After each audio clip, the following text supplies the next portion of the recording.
नमस्कार दोस्तों, मैं कृष्णमूर्ति आप सबका स्वागत करता हूं जीरोधा गुरु में। दोस्तों वीडियो अच्छा लगे तो इसे लाइक करें, सब्सक्राइब करें और शेयर करें। तो दोस्तों मैं आज आपको बताने जा रहा हूँ कि स्टॉक मार्केट में long term capital gain tax और short term capital gain tax क्या होता है और दोस्तों इसको कैसे कैलकुलेट करते हैं और दोस्तों ये आपको कैसे बेनिफिट कर सकता है दोस्तों। ठीक है, तो आप ये वीडियो देखते रहिए और सीखते रहिए दोस्तों। ठीक है दोस्तों, अगर आपको वीडियो अच्छा लगे तो कृपया करके लाइक कर दें, सब्सक्राइब कर दें और शेयर कर दें। दोस्तों ट्रेडिंग और डीमैट अकाउंट लिंक जो है वीडियो के डिस्क्रिप्शन में है, वहाँ पे जाके आप ओपन कर सकते हैं। अगर आपने पहले से ही ओपन कर लिया है तो अपने दोस्तों को, फैमिली मेंबर को हेल्प करें उस लिंक के थ्रू ट्रेडिंग और डीमैट अकाउंट ओपन करने में दोस्तों। ठीक है, तो दोस्तों short term capital gain tax क्या होता है? कोई भी स्टॉक या कुछ भी चीज़ जो आप खरीद के less than 1 year, less than 365 days अगर आप बेचते हैं तो उसको शॉर्ट टर्म कैपिटल गेन बोलते हैं दोस्तों। ठीक है, वही आपका गेन अगर दोस्तों अगर 1 साल के बाद होता है तो दोस्तों उसको हमसे बोलते हैं लॉन्ग टर्म कैपिटल गेन। ठीक है, तो दोस्तों एक एग्जांपल के साथ समझते हैं कि ये शॉर्ट टर्म कैपिटल गेन और लॉन्ग टर्म कैपिटल गेन क्या होता है।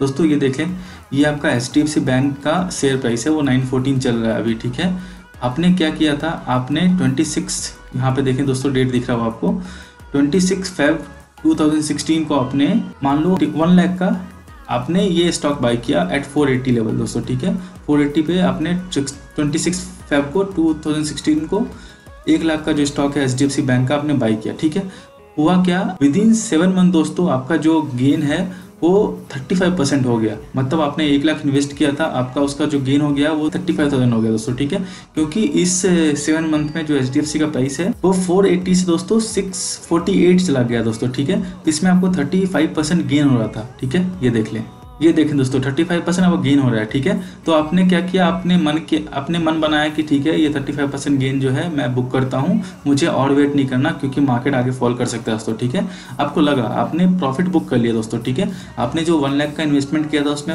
आपने 1,35,000 पे एग्जिट कर दिया दोस्तों। ठीक है, तो दोस्तों आपका जो गेन हुआ है वो HDFC बैंक से 35,000 का हुआ है। ठीक है दोस्तों, और दोस्तों ये जो आपका गेन है वो लेस देन 1 ईयर आपने सेल किया है। ठीक है, तो इसको short term capital gain tax में मानेंगे दोस्तों। ठीक है दोस्तों, short term capital gain tax में क्या होता है, इसमें आपको कोई भी टैक्स बेनिफिट नहीं मिलेगा। ठीक है, इसका जो टैक्स है आपको at the rate of flat 15% आपको पे करना है दोस्तों। ठीक है, गवर्नमेंट को।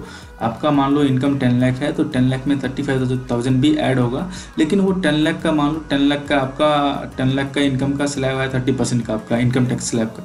तो ये इनकम टैक्स स्लैब से आपका जो ये टैक्स है वो पे नहीं होगा, वो पे होगा at the rate of 15% flat. मान लो 35,000 का गेन हुआ आपका, तो 35,000 में आपको दोस्तों 15% कितना होता है उतना आपको पे करना पड़ेगा। मतलब 3,510% और 1,750 ऑलमोस्ट दोस्तों 5,250 रुपीज जो है आपको टैक्स पे करना पड़ेगा आपके 35,000 रुपीज गेन पे, क्योंकि आपने ये विद इन 1 ईयर जो है एग्जिट किया दोस्तों। ठीक है, तो ये आपको short term capital gain tax जो है समझ में आ गया होगा कैसा है। ठीक है, इसको आप शो करेंगे अपने इनकम टैक्स में। ठीक है, लेकिन इसका जो कैलकुलेशन होगा टैक्स स्लैब वो अलग से होगा दोस्तों। ठीक है, इसका आपको फ्लैट जो आपका इनकम टैक्स रेट है उस पर ये कैलकुलेट नहीं होगा दोस्तों। ठीक है, और दोस्तों दूसरा जो टॉपिक है वो लॉन्ग टर्म कैपिटल गेन का है, तो वो समझते हैं long term capital gain tax क्या है दोस्तों। ठीक है, तो यहाँ पे दोस्तों आपने 26 Feb 2016 को आपने 480 पे आपने बाई किया HDFC बैंक। ठीक है, आपने लॉन्ग टर्म के लिए बाई किया, आपको शॉर्ट टर्म से कोई मतलब नहीं है, मार्केट ऊपर जाता है नीचे आता है आपको कुछ देखना ही नहीं है। ठीक है, आपने क्या किया, आपने इस दिन मतलब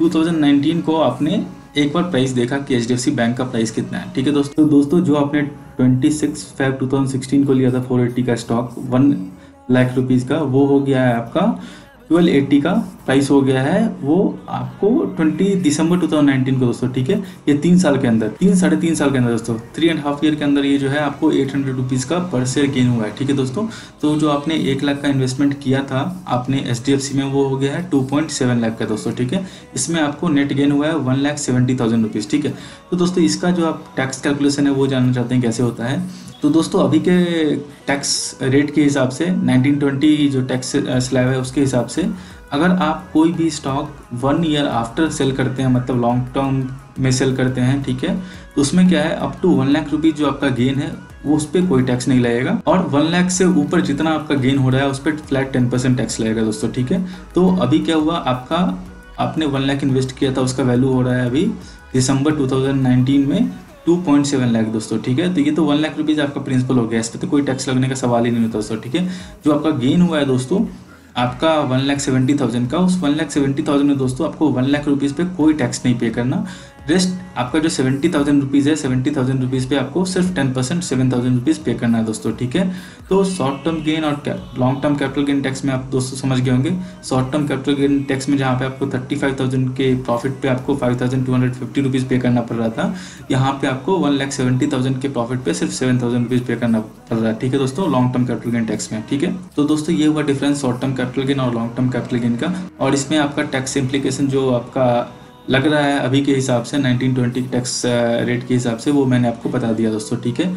आगे इन फ्यूचर चेंज होता है दोस्तों, तो आप इसी तरह से कैलकुलेट कर लेंगे अपने लॉन्ग टर्म या short term capital gain tax को दोस्तों, ठीक है। और दोस्तों मैं इसमें एक चीज़ और बताता हूँ, जो भी आप लॉस करते हैं, लॉस मतलब दोस्तों जो आपका लॉस दिख नहीं रहा, जो आपने लॉस बुक किया, मान लो आपने क्या हुआ, यहाँ पे मैं दिखा रहा हूँ आपको दोस्तों, यहाँ पे देखें आपने HDFC बैंक जो है 1280 पे आपने बाई किया इसी साल, और उसको आपने सेल कर दिया 780 पे मान लो, ठीक है। तो 500 का लॉस हुआ एक शेयर पे। तो जो आपका 500 का दोस्तों लॉस है, वो जो लॉस है आपको 8 फाइनेंशियल ईयर तक आप उसको रिकवर कर सकते हैं, ठीक है। तो मतलब जो आपका 500 का लॉस हुआ है, मान लो अगले साल आपने 200 रुपये का प्रॉफिट किया, तो वो 200 को आप उस 200 पे आप टैक्स नहीं देंगे, वो 200 पहले 500 में से घटेगा, तब भी आपका 300 लॉस है। फिर उसके अगले साल आपने फिर 200 का प्रॉफिट किया दोस्तों, ठीक है। तो वो 200 जो है पहले 300 में से आपका घटेगा, तो आपका लॉस जो है वो 100 रुपीज़ का बच रहा है। तो ऐसे करके दोस्तों 8 साल तक जो है आप प्रॉफिट कर सकते हैं, ठीक है, और उसको अपने लॉस से माइनस कर सकते हैं। उसके बाद जितना बनता है दोस्तों शॉर्ट टर्म या long term capital gain tax, उसके हिसाब से दोस्तों आप पे करेंगे, ठीक है, ठीक है दोस्तों। और जितना भी ट्रेडिंग का आपका मतलब इंस्ट्रूमेंट है दोस्तों, जैसे कमोडिटी हो गया, करेंसी हो गया, फ्यूचर एंड ऑप्शन हो गया, इंट्राडे हो गया दोस्तों, कॉल ऑर्डर हो गया, ये सब शॉर्ट टर्म गेन में आते हैं दोस्तों, ठीक है। इसका लॉन्ग टर्म से मतलब नहीं है। लॉन्ग टर्म मतलब दोस्तों जो आप स्टॉक होल्ड करते हो, बाई करते हो अपने कैश में, उसको होल्ड करते हो 1 ईयर तक, ठीक है, या फिर आप मार्जिन में बाई करते हो, उसको होल्ड करते हो 1 ईयर तक दोस्तों, ठीक है। अगर मार्जिन कोई, यहाँ तो मार्जिन अभी तो कोई 1 ईयर से एबव देता नहीं है, कोई अगर 1 ईयर से एबव आपको मार्जिन दे रहा है तो ठीक है, आप उसको अगर होल्ड करते हो 1 ईयर से एबव तक का, तब वो लॉन्ग टर्म कैपिटल गेन में आएगा दोस्तों, ठीक है। अगर लेस देन 1 ईयर आप सेल करते हो तो वो शॉर्ट टर्म कैपिटल गेन में दोस्तों आएगा, ठीक है। तो मैं आशा करता हूँ कि आपको जो कॉन्सेप्ट है वो मैंने क्लियर कर दिया होगा। और आपको कुछ डाउट होता है तो आप मुझे टेलीग्राम पे टेक्स्ट कर सकते हैं दोस्तों, आपको सारे क्वेरी का सोल्यूशन मैं आपको वहाँ पे दे दूंगा दोस्तों, ठीक है। और दोस्तों ट्रेडिंग और डीमैट अकाउंट लिंक वीडियो के डिस्क्रिप्शन में है, वहाँ पे जाके वो ओपन कर सकते हैं। और आपने पहले ही ओपन कर लिया है तो अपने दोस्तों को, फैमिली मेम्बर को हेल्प करें उस लिंक के थ्रू ट्रेडिंग और डीमैट अकाउंट ओपन करने दोस्तों, ठीक है। तो दोस्तों मैं आशा करता हूँ कि आपको ये वीडियो पसंद आया होगा। अगर आपको ये वीडियो पसंद आया तो कृपया करके लाइक कर दें, सब्सक्राइब कर दें और शेयर कर दें, और हमारे साथ ऐसे ही बने रहें नए नए वीडियोज़ के लिए दोस्तों, ठीक है। धन्यवाद।